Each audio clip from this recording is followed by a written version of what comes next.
Hello and welcome to this mini masterclass with Amy Barry. Amy is Director of DIGA Communications, who focus on communications for making the world a better place.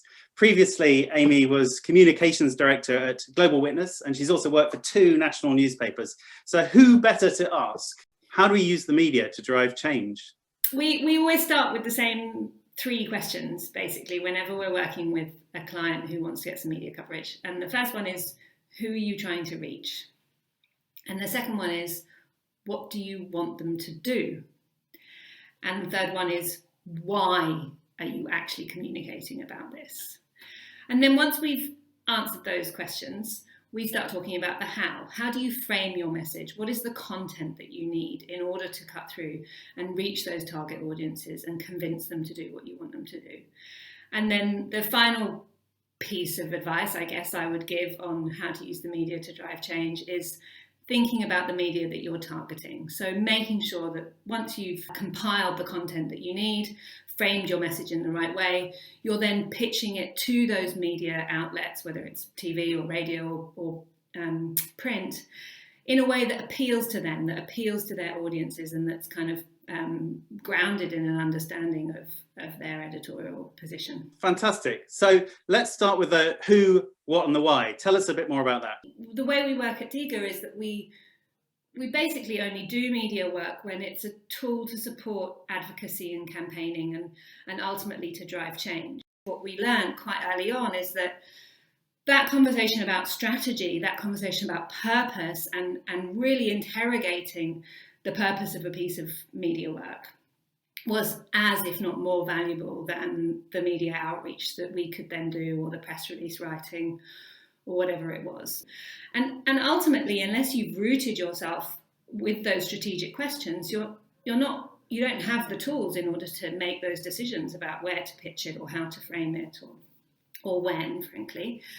And also, you're disarticulating yourself from impact. You're not going to drive change with media coverage unless you've asked yourself at the outset what the change is that you actually want to drive. So then we get on to the how. So tell us a bit more about the how. Well, exactly. So once you know the why, the who, and the what, then you can start asking yourself, okay, well, so if this is who I have to convince, and this is what I want them to do, then what do I need to tell them? What information do I need? How do I collate and curate and organise that information in a way that's going to be convincing to them?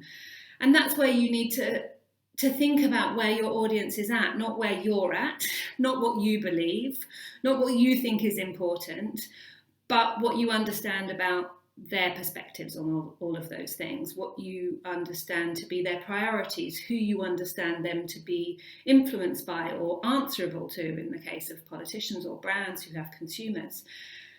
And so doing a little bit more of that kind of mapping of your audiences and really understanding them helps you think, well, how am I going to tell this story? How am I going to convince them to do the thing that I want? Do I need a report? Do I need a short video? Do I need this message to be carried by someone else who I know really matters to this set of audiences? And I was having a think about, this in the context of the current challenge around overseas aid and the UK cutting or not cutting its target. Its commitment to giving a certain amount of overseas aid. And I think that it's a good example because there's no point really in rehearsing the arguments about the benefits of aid that will resonate within the charity sector or with people who already agree with you. To make the case against the cuts to overseas aid in the UK at the moment, NGOs need to use arguments that resonate with the people who are making these decisions, the people in power in the Tory party, and also with their voters who are sceptics about aid. And we need to start with an understanding of why that is a decision that looks like it's going to be made or has been made and looks like it might kind of be followed through on. Your final point was about making the pitch. So how do we make the perfect pitch? So you will choose to pitch to a particular outlet or set of outlets based on your understanding of where your audiences are at and what's most likely to influence them. And then once you've chosen those outlets, you're going to have to think about how to frame the story in a way that appeals to them, to their editorial values, to their readers or viewers. There are some fundamentals around news coverage, or what makes news, that it's worth starting with. News should generally be something that's new, although there are ways of making stuff appear new that isn't.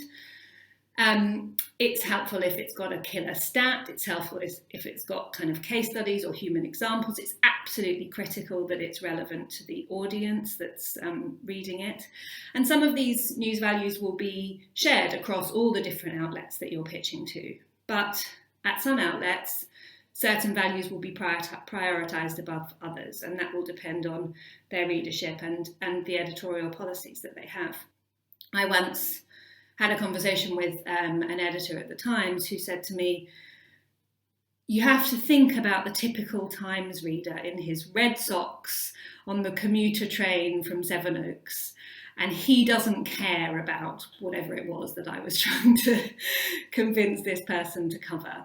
And that's a bit of a caricature, but taking the time to consume and understand the media that you're targeting is absolutely critical to success in getting them to cover your work. Fantastic answers. I'm just checking what colour my socks are, but I think... thank you so much, Amy. Brilliant answers, as ever. As you know, we're asking everyone who contributes to a mini masterclass to recommend one piece of writing or reading or listening that they suggest everyone should enjoy. So can you give us your recommendation? So as you can probably tell, we're a bit obsessed with strategy at DIGA, and that's where we always start. But our second obsession, our secondary passion, is probably writing and the use of language. Often we get asked, well, how do you write well? Or what does good writing look like? Or how can I learn? How can I avoid the pitfalls? And the piece of writing that I always recommend is an essay by George Orwell called Politics in the English Language. And it is ostensibly about political writing, but I think it's very relevant to the sort of writing that you do within an NGO when you're trying to get media coverage. I would advocate that people read the whole thing, but if you just want to take away from it, then there are 6 rules on what not to do. And I guess probably my favourite one is never use a long word when a short one will do.